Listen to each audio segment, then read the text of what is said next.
Fala galera, tudo bem com vocês? Vamos embora, vamos iniciar isso aqui, ó. Muito simples, muito tranquilo. Vamos lá, comecei, viu? O diagrama refere-se à variação de entalpia de um fenômeno químico. Ok.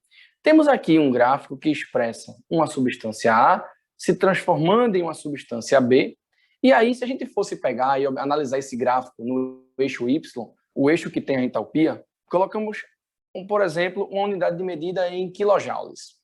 Aí eu posso colocar valores, sei lá, eu vou dizer que a substância A tem 10 kJ de energia, enquanto que a substância B apresenta 3 kJ de energia.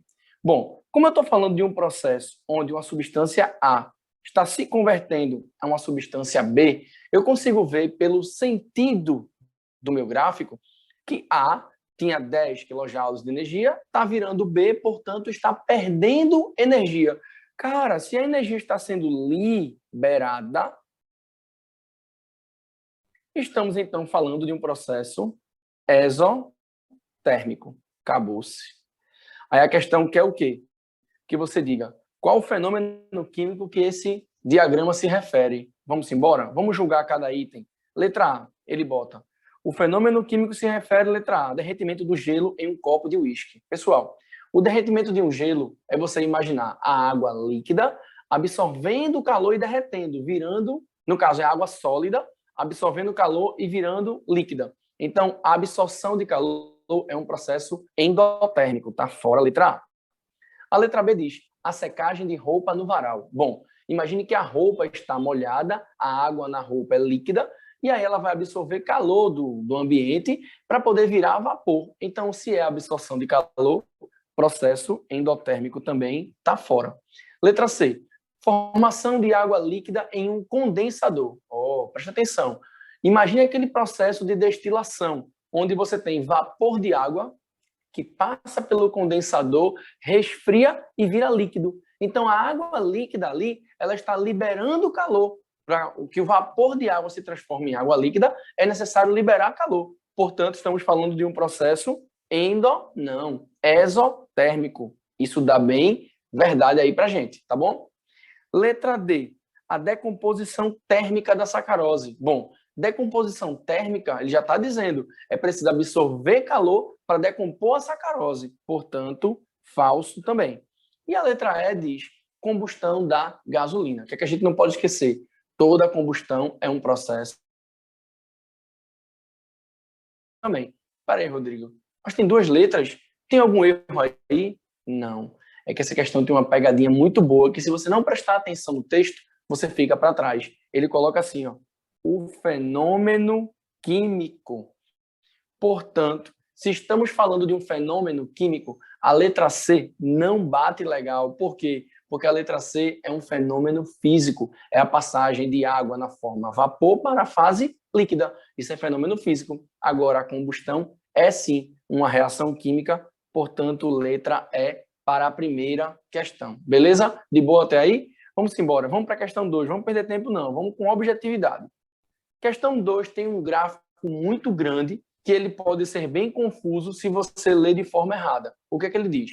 O diagrama de entalpia para a combustão de 1 mol de gás propano pode ser representado através de 3 etapas. Bom, temos aqui 3 etapas e eu vou analisá-las antes de sair marcando a alternativa.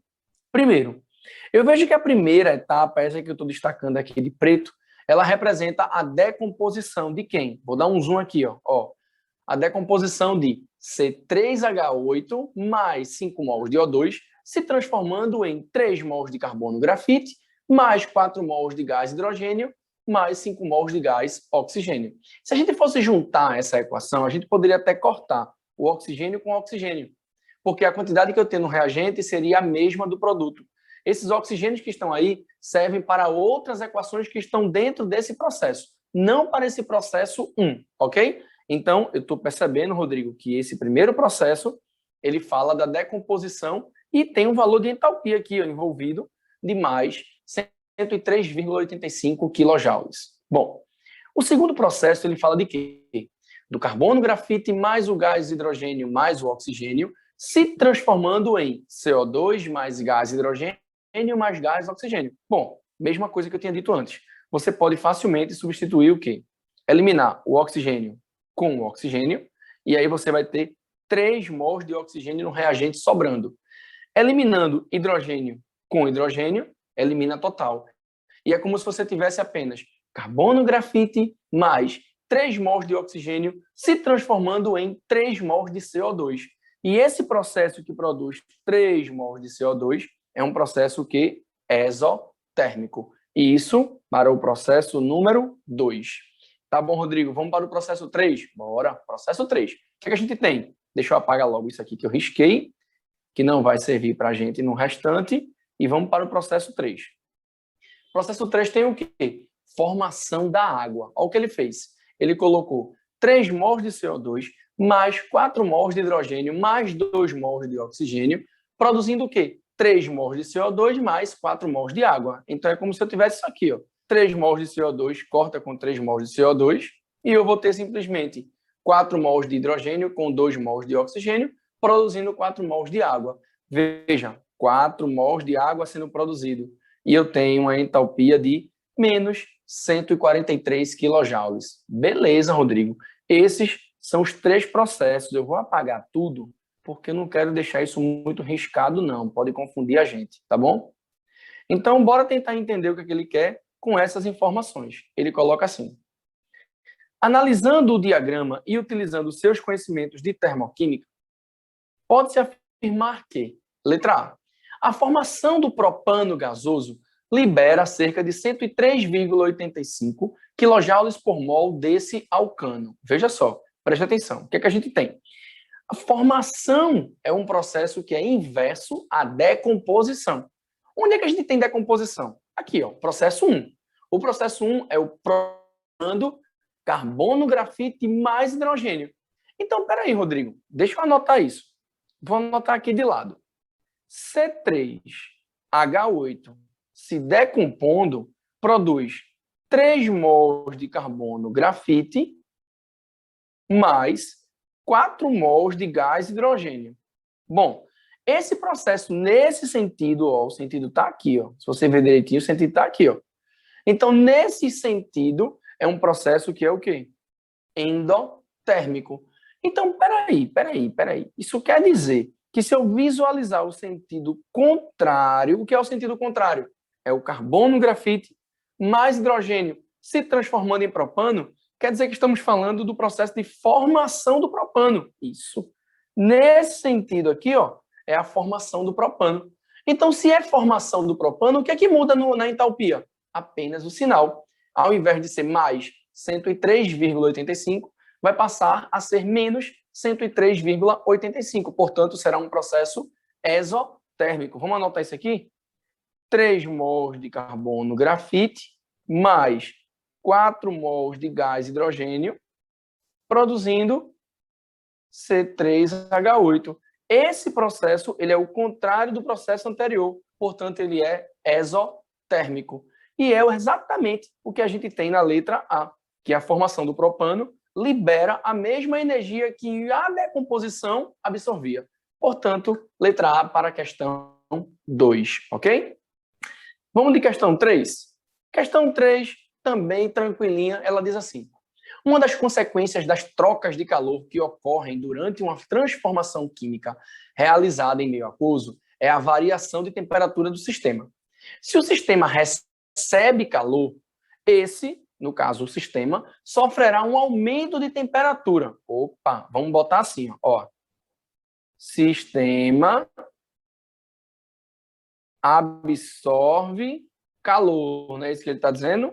Ó, se o sistema recebe, receber é absorver, tá? Se o sistema recebe calor, o que é que vai acontecer? Sofrerá um aumento de temperatura. Veja, se o sistema absorve calor, aumento de temperatura. Isso é meio óbvio, né, Rodrigo? Eu concordo, meio óbvio. Tá bom, vamos embora. Segue o baile. Porém, se o sistema ceder calor, ou seja, fornecer, liberar calor, vou botar aqui, ó. Sistema libera calor, o que é que vai acontecer? Ó, ele botou o quê? Sistema libera calor, teremos queda de temperatura. Acabou-se. Então, se nós teremos queda de temperatura, vou colocar aqui, ó. Diminuição de temperatura. Acabou-se. Aí ele colocou uma situação. Durante uma reação química, olha só, durante uma reação química realizada em meio aquoso, veja, a reação aconteceu em meio aquoso.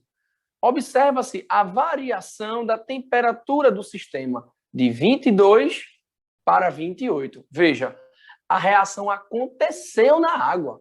Não foi com a água. A reação aconteceu, ó, em meio aquoso. E eu percebi que a temperatura da água passou de 22 para 28. Então, ele quer saber o quê? Se a água absorveu o calor e, por isso, a temperatura foi aumentada, significa dizer que alguém forneceu calor para essa água. É o que ele diz. Conclui-se, então, que se trata de uma reação... O quê? Galera, houve uma reação de liberação de calor que a água absorveu e aumentou sua temperatura. Então, lá dentro da água, se houve liberação de calor, é porque o processo ele é exotérmico. Eu vou, então, excluir a letra A, vou excluir a letra D, vou excluir a letra C e fico para ler apenas A e B, porque fala de exotérmico.